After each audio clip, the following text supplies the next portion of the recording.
ng TLPH early game. Pero kasi yung Onyx Philippines, pag ganito yung hero na gamit ni King Kong, may rotation nila onto this game. At eto na nga, papasok na tayo sa Land of Dawn.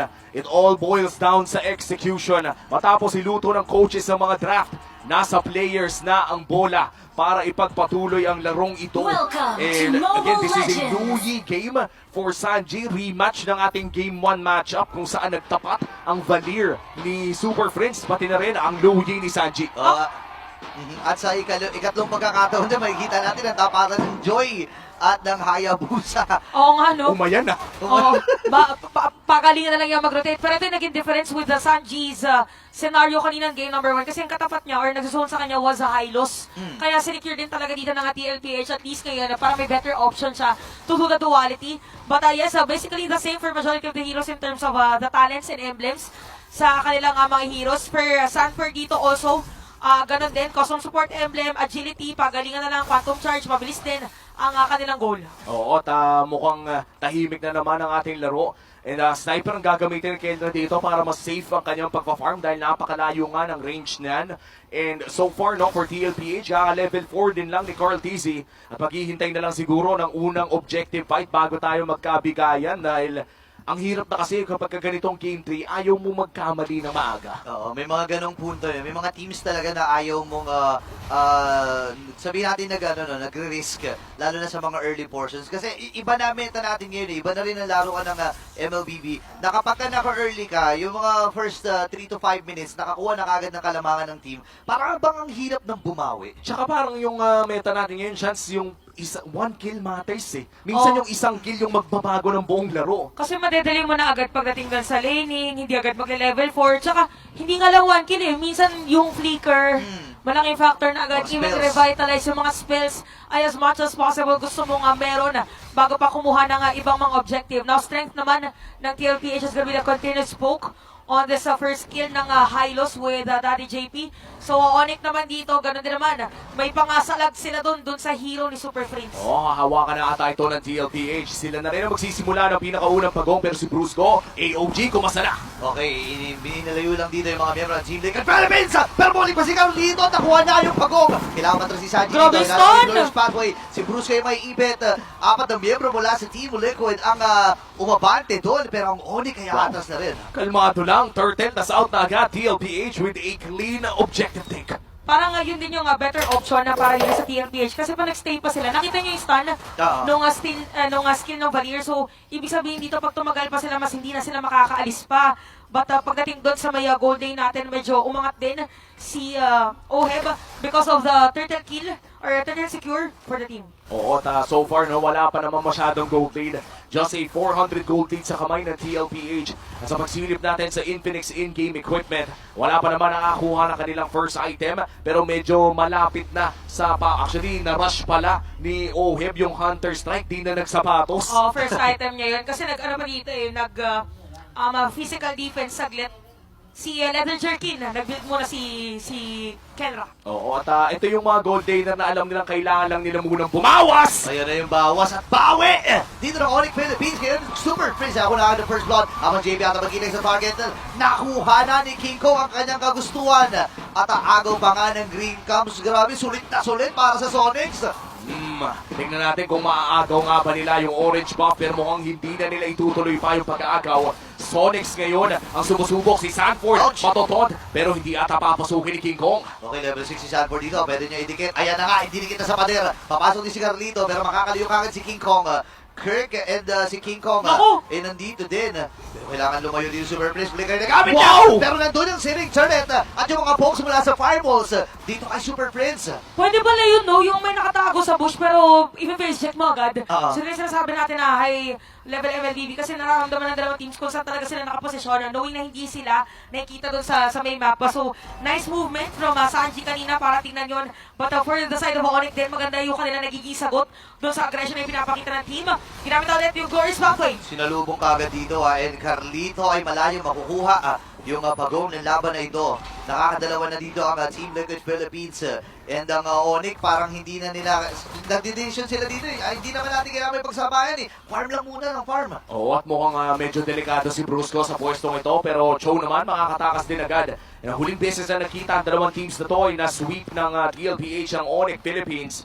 Pero mukhang ngayon ay anybody's ball game pa rin naman. Kenra, however, low HP. At magkakatusukan. Teka lang Wait lang, may diversion play na niluluto. Dalawa kagad ang sumalubong pero lumabas si Sanji at hindi na naabutan pang tuluyan itong si Kelma. Maganda na clear agad yung main wave doon sa may bottom lane na side ng Onyx Philippines kaya hindi na nakapag-dive yung mga players ng TLPH. Ayan na. Hoy, 1v1 1v1 1v1. Hindi, Kalmado lang. Kalmado lang. Parang siguro kung kumapit yung shadow ni Card Laban Easy doon, baka nilabanan na niya, pero sa ngayon ay kalmado muna para sa both teams. 500 gold lead, di na gumalaw para sa TLPH at 1 minuto pa nga bago lumabas yung pinakahuling pagong ng larong ito. And looking at the items hatid ng Infinix, papunta na ng BOD si Oo. Kelra, pero si Oheb power spike na. Meron na siya dito nga, Sky Piercer. Ang difference lang is naka-Fury Hammer tas yung Leather Jerkins nga. So, laning kasi dito ang gusto mangyari. But definitely for Onyx, as long as masasama na nila next time sa team fight si Kendra, magiging maganda for them.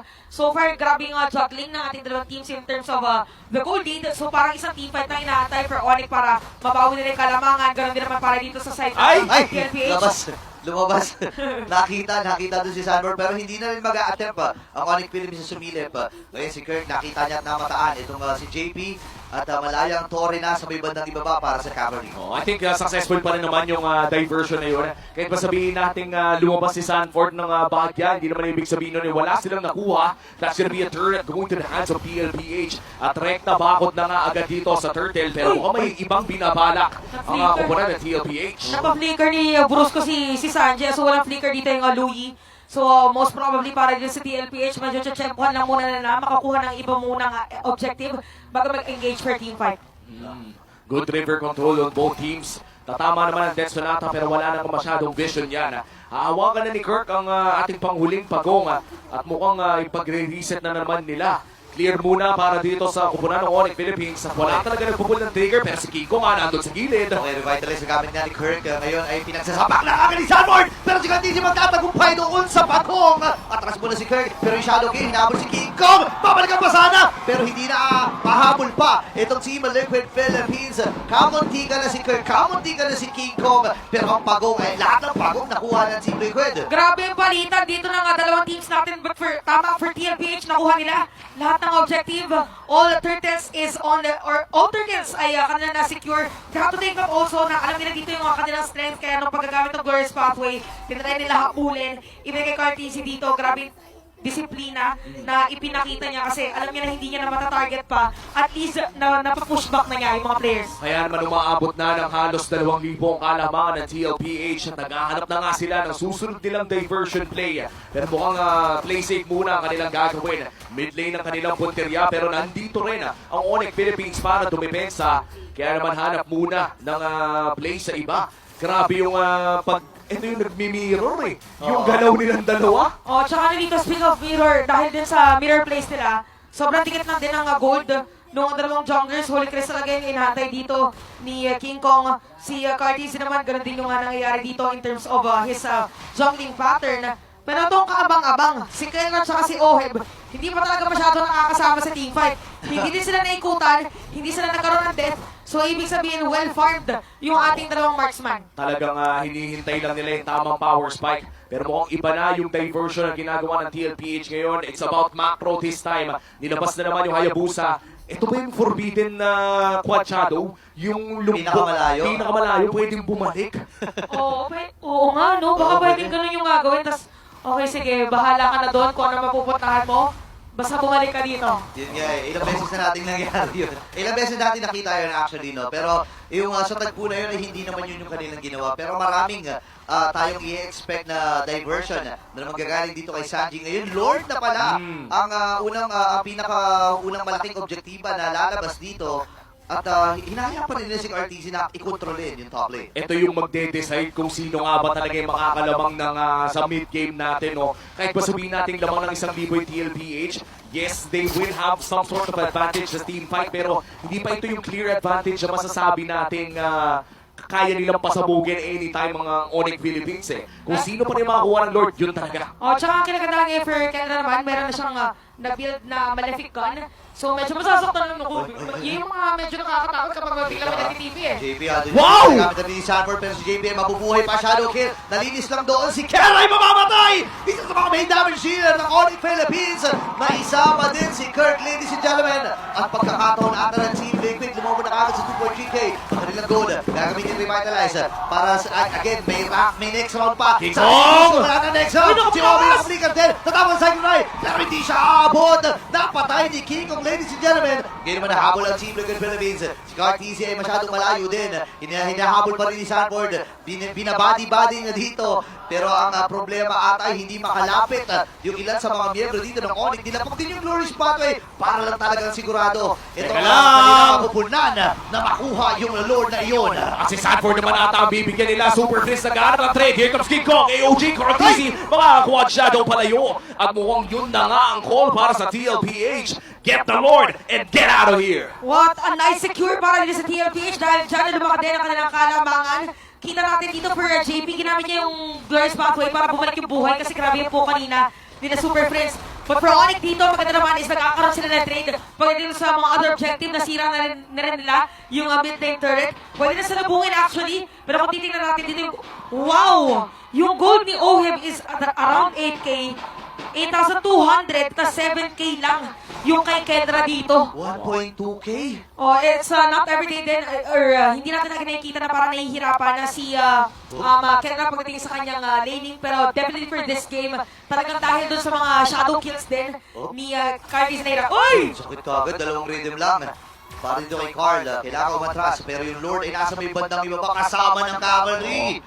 Meron naman natang pang wave clip dito ang Onyx Philippines. They have the Bennett's range. Mukhang hindi pa nila agad ito iba pa to. Tinipid muna dahil sakto may holy defense pa naman. At hindi ata makaka-inhibitor turret dito ang kupunan ng TLPH. Available yung diversion play. Pwede sila biglang kumaliwa, bumiglang kumanan kung gusto nilang maghanap. Pero mukhang kalma muna ang call para sa TLPH. No, grabe yung disiplina ng magkabilang kupunan na ito. And again, paulan ng mga diversion dito si Sanji. May mga kumukonekta, may mga hindi. Pero ito ata, isa pa sa mga plano nila. Brusco! Si Brusco makataas pa! Ano rin dyan to? And shoot po! Habang si Carlisi! Wow! Ano to yung sinig naman? Tinamaan na rin ang mga Jabobits mula kay Kelra! Takbuhan ang Team Liquid Philippines! Si JP ang magiging next! Magiging apat ang tutumba! At diretso lang ang Onyx! Super Friends with a super play! Pati si Coach Yep na pakamot! Paano niya nagawa yun? Grabe Monster Mage na abangan niya na searing turret na pushback niya lahat ng mga players at dumiretso pa doon sa kanyang first kill o kanyang fireball. So merong stun. Again, meron pa siyang paglatag dito. Temporal rain. Talagang spawn na spawn! Tapusin na nga ata ng Onyx Philippines! At ang bawi ng Onyx ay ngayon na! 1-1 ang score! Sa regular season, nakabawi ang Onyx sa second meet-up! Ang sunod na pagkikita, playoffs na! Feeling ko kung kayo'y nag-enjoy dun sa game